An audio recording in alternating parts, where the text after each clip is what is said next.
மீனா, முத்து 2 பேருமே சேர்ந்து பேசிட்டு இருக்காங்க. "என் கல்யாண நாள் உங்களுக்கு ஞாபகம் இல்ல. உங்க அண்ணன் பணத்த தூக்கிட்டு போன நாள் மட்டும் உங்களுக்கு ஞாபகம் இருக்கா?" அப்படின்னு சொல்லிட்டு மீனா சொல்றாங்க. "ஆமா மீனா, உண்மையா அதான் எனக்கு ஞாபகம் இருக்கு. ஆனா நான் ஒரு தாலி வாங்கி குடுத்து, கோயில்ல கல்யாணம் ஆச்சு பாத்தியா, அந்த நாள தான் நான் கல்யாண நாளா நெனைக்கிறேன்." அப்படின்னு சொல்லிட்டு முத்து சொல்றாரு. "சரி, அதுவாது உங்களுக்கு ஞாபகம் இருக்கே, அதுவே பெரிய விஷயம். ஆமா, முதல்ல என்ன எங்க பாத்தீங்க?" அப்படின்னு சொல்லிட்டு மீனா கேட்குறாங்க. "அதுவா, உன்ன பார்லருக்கு கூட்டிட்டு போம்போது நான் பார்த்தேன்." "ஓ! அப்படியா? நீ என்ன எப்ப பார்த்த?" அப்படின்னு முத்து சொல்றாரு.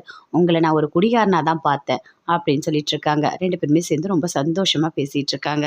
மீனாவோட அம்மா வீட்டுக்கு வராங்க. வரும்போது ஷர்ட்டு, பழம் எல்லாமே வாங்கிட்டு வராங்க. "இது சீர் செய்யணும். நாளைக்கு வந்து கல்யாண நாள் இல்ல." அப்படின்னு சொல்லிட்டு சந்திரா சொல்றாங்க. அத கேட்டோனே விஜயாவுக்கு பயங்கரமா கோவம் வருது. ஆமா, அப்படியே ஒரு 50 பவுன் நகை எடுத்துட்டு வரா மாதிரி 2 பழம், ஒரு சட்டை அப்படின்னு சொல்லிட்டு இருக்காங்க. "ஆமா, நீ எதுக்காக இப்படிலாம் பேசிட்டு இருக்க விஜயா? கொஞ்சம் கூட யோசிக்கவே மாட்டியா? உங்க வீட்ல எனக்கு அத கூட பண்ணல. உனக்கு ஞாபகம் இருக்கா என்ன? இவங்களாவது பரவாயில்ல. எல்லாத்தையும் ஞாபகம் வச்சிருந்து எடுத்துட்டு வந்து செய்றாங்க. இதுவே பெரிய விஷயம்." அப்படின்னு சொல்லிட்டு அண்ணாமலை சொல்லிட்டு இருக்காரு. அப்ப ரோகிணி போறாங்க. ரோகிணி போனோனே கேட்குறாங்க, "என்னம்மா எப்படிம்மா இருக்க? நல்லா இருக்கியா?" அப்படின்னு சொல்லிட்டு. "ஏதோ பிஸ்னஸ்லாம் பண்ண போறேன்னு சொன்னா மீனா."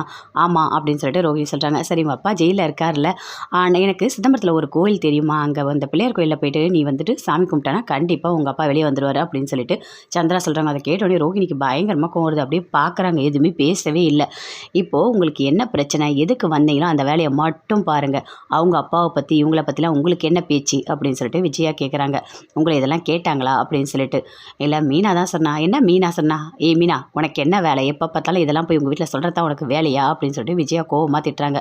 "நான் சாதாரணமா தான் அத்த சொன்னேன். அவங்களும் ஒரு அக்கறையில தான் கேட்டாங்க." அப்படின்னு சொல்லிட்டு மீனா சொல்றாங்க. அதுக்குள்ள கரெக்ட்டா முத்து வராரு. வந்தவுடனே ஷர்ட்டு எல்லாமே வச்சு குடுக்குறாங்க. அத வாங்கிக்கிறாரு.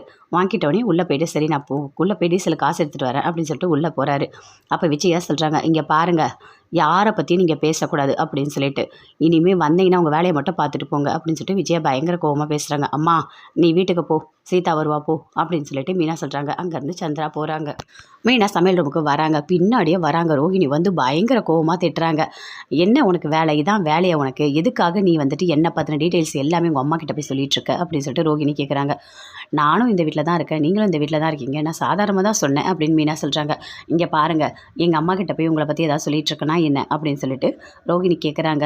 "இல்ல, நான் அதெல்லாம் எதுவுமே நினைக்கல. நான் சாதாரணமா தான் சொன்னேன். அவங்களும் ஒரு அக்கறையில தான் கேட்டாங்க." "என்ன அக்கறை? என் மேலலாம் எதுவுமே காட்ட வேண்டாம். சரியா? இந்த மாரி கொஸ்டின்லாம் இனிமே கேட்கக்கூடாது என்ன."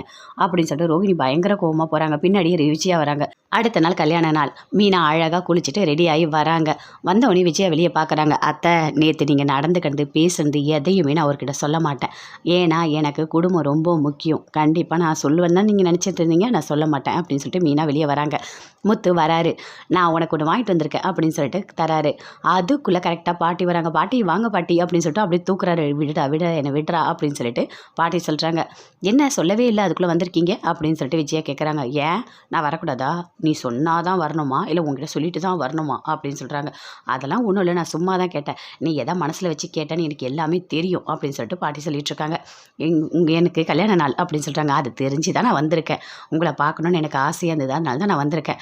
நான் மீனாக்கு மோதிரம் வாங்கி குடுத்துருக்கேன்." அப்படின்னு சொல்லிட்டு முத்து சொல்றாரு. "போடு, போடு, போடு." அப்படின்னு சொல்றாங்க. அதே மாதிரி மீனாவோட கையில முத்து மோதிரம் போடுறாரு. ரொம்ப சந்தோஷப்படுறாங்க எல்லாரும்.